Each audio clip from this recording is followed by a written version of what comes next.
मुमताज में जो आपने वीडियो देखा, उस वीडियो में जो शख्स आपको नजर आ रहा है वो है प्रेम शुक्ला, भारतीय जनता पार्टी का प्रवक्ता। सोचिए किस तरीके से बहुजन बेटी के खिलाफ अभद्र टिप्पणी करने का काम कर रहा है। सोचिए आरजेडी की प्रवक्ता प्रियंका भारती को किन शब्दों के जरिए उनको जलील करने का काम कर रहा है। लेकिन सबसे पहले आप बात करते हैं चैनल के बारे में। सोचिए नवभारत न्यूज चैनल, सवर्णों का चैनल, इस पैनल में बैठने वाले तमाम सवर्ण, मनुवादी, जातिवादी, सामंतवादी लोग किस तरीके से प्रेम शुक्ला के वर्ताव को बंद करने के बजाय, उसे चुप कराने के बजाय उसका फेवर कर कर बचाव कर रहे हैं। नवभारत न्यूज चैनल पर ब्राह्मण पंचायत आयोजित की गई। ब्राह्मण न्यूज एंकर राकेश पांडे, इस ब्राह्मण पंचायत में बीजेपी के प्रेम शुक्ला, कांग्रेस के चंद्रमोहन शर्मा, राजनीतिक विश्लेषक के तौर पर अवनीश जे अवस्थी, इस्लामिक स्कॉलर साजिद रशीद और आरजेडी की तेज तर्रार प्रवक्ता प्रियंका भारती को बुलाया गया था। बीजेपी के प्रवक्ता प्रेम शुक्ला ने डिबेट बेहद अभद्र भाषा का प्रयोग किया। सोनिया तुम्हारी अम्मा है, मुस्लिम लीग की नाजायज पैदाइश हो, कोठे की पैदाइश हो।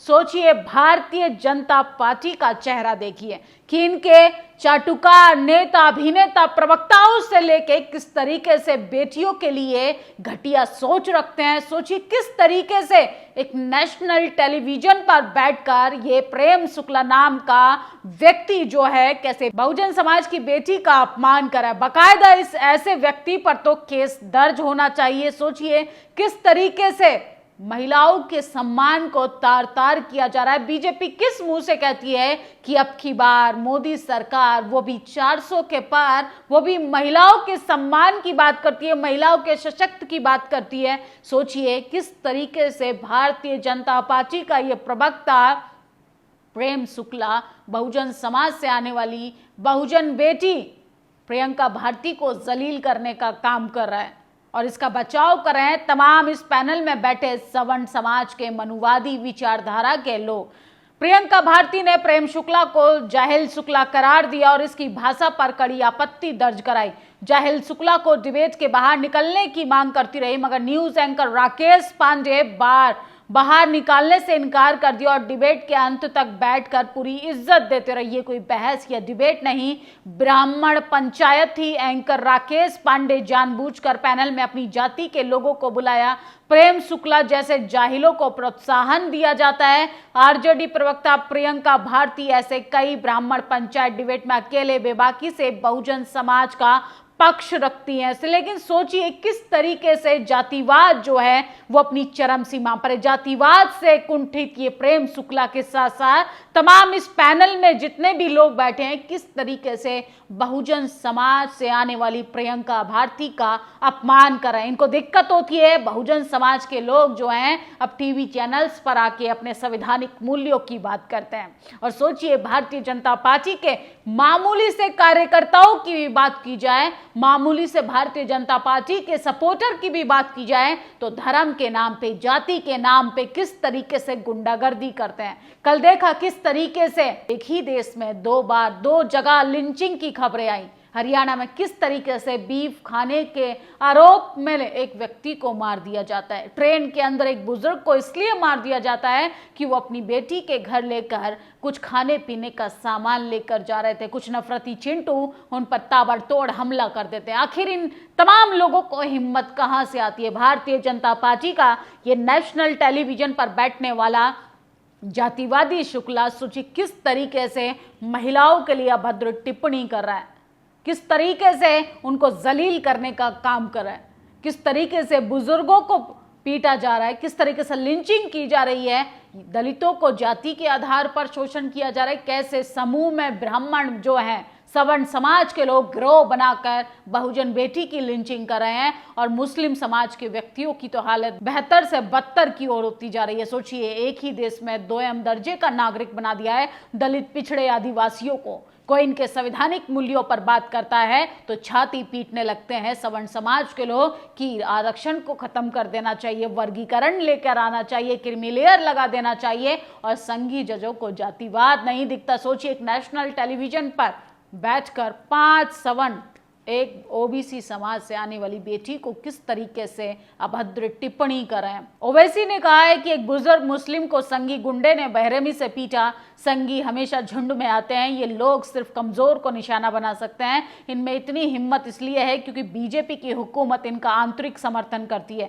हरियाणा में गौरक्षक के साबिर नामक एक शख्स का कत्ल कर दिया, आसिर नामक शख्स को घायल कर दिया। साबिर के कत्लों में 2 लड़के पकड़े गए, 18 साल के भी नहीं थे। हरियाणा के मुख्यमंत्री ने कहा कि गौरक्षा के नाम पर हो रहे आतंक को कोई रोक नहीं सकता। अगर हुकूमत हमारे जान और माल की हिफाजत नहीं कर सकती तो ऐसी हुकूमत का क्या फायदा।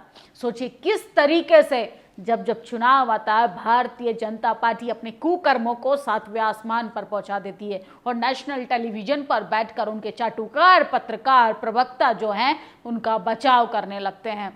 कंप्लीट गुंडागर्दी। बीजेपी आम आदमी पार्टी के पार्षद रामचंद्र को उनके घर से जबरदस्ती उठाकर ले जा रही है, उनका अपहरण कर रही है। दिल्ली के कानून व्यवस्था की स्थिति पूरे तरीके से खराब हो गई है। इस तरफ पार्षदों को उनके घर से खींचकर निकाला जा रहा है, जबरदस्ती उनको बीजेपी को वोट करने के लिए मजबूर किया जा रहा है। क्या ये एलजी की देखरेख में नहीं हो रहा?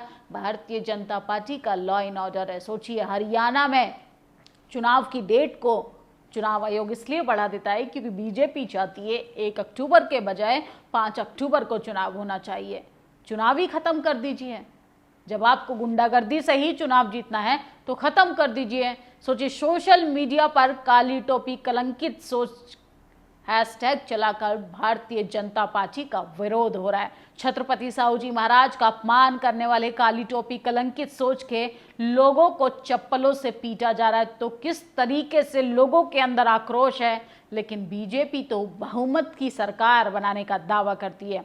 ये चुनाव आयोग का अधिकार है, तारीख बढ़ा दी, कोई बात नहीं। जब पहले हरियाणा सरकार ने पत्र लिखा था उस समय मैंने कहा था कि बीजेपी सरकार ने हार मान ली है। भूपेंद्र सिंह हुड्डा ने भारतीय जनता पार्टी की पोल खोल कर रख दी है। सोचिए तारीखें ये बढ़ाएंगे, तारीख पे तारीख, बलात्कारियों को पैरोल पे पैरोल देंगे। किस तरीके से इनका चाल चरित्र और चेहरा बिल्कुल बदनाम हो चुका है। प्रेम शुक्ला ब्राह्मण जी वाली नस्ल का जानवर है, उसके घर में उसकी खुद की बेटी सुरक्षित नहीं, वो अपने घर की महिलाओं के साथ भी ऐसा व्यवहार करता है। ऐसे लोगों को शिष्टाचार की उम्मीद मत कीजिए।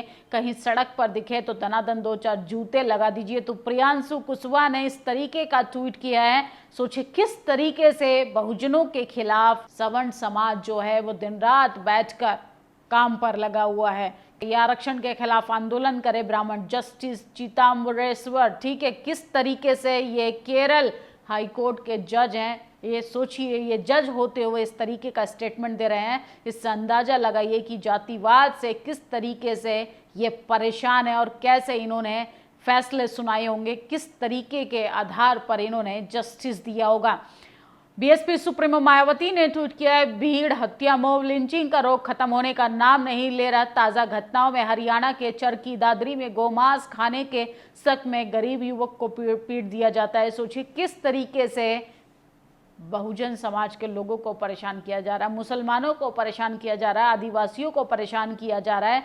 और कैसे भारतीय जनता पार्टी किस मुंह से विकास की बात करती है। ST/SC आरक्षण के वर्गीकरण व क्रीमी लेयर का मुद्दा इन वर्गों को बांटने वाला भी है, इसलिए बीएसपी जाति के आधार पर सदियों से तोड़े व सताए इन लोगों को जोड़कर बहुजन समाज बनाने मानवतावादी मूवमेंट जिससे कोई समझौता नहीं करेगा। सोचिए इसको लेकर कर्नाटक, तेलंगाना, आंध्र, तमिलनाडु की सरकार इस सुप्रीम कोर्ट के फैसले से पहले ही जो वहाँ ST/SC को बांटने की राजनीति की जा रही है वह ठीक नहीं। खास यहाँ पर कांग्रेस की सरकार होते हुए ये अति निंदनीय है।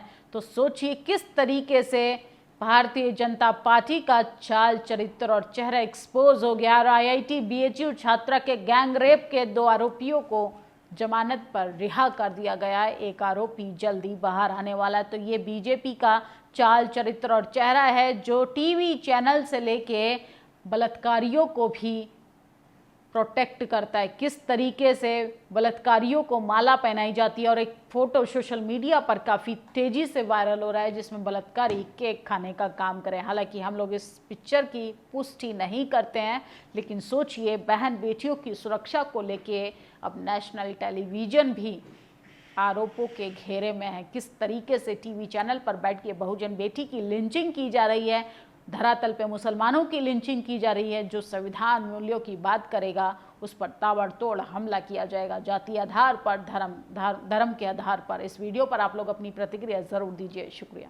नेशनल दस्तक की आपसे गुजारिश है कि अगर इसको बचाना चाहते हैं तो नेशनल दस्तक को सब्सक्राइब करने के लिए रेड कलर के सब्सक्राइब बटन को दबाएं, फिर बेल आइकन की घंटी दबाएं। नेशनल दस्तक को बचाने के लिए बहुत जरूरी है कि हर खबर को शेयर करें, लाइक करें, कमेंट जरूर करें।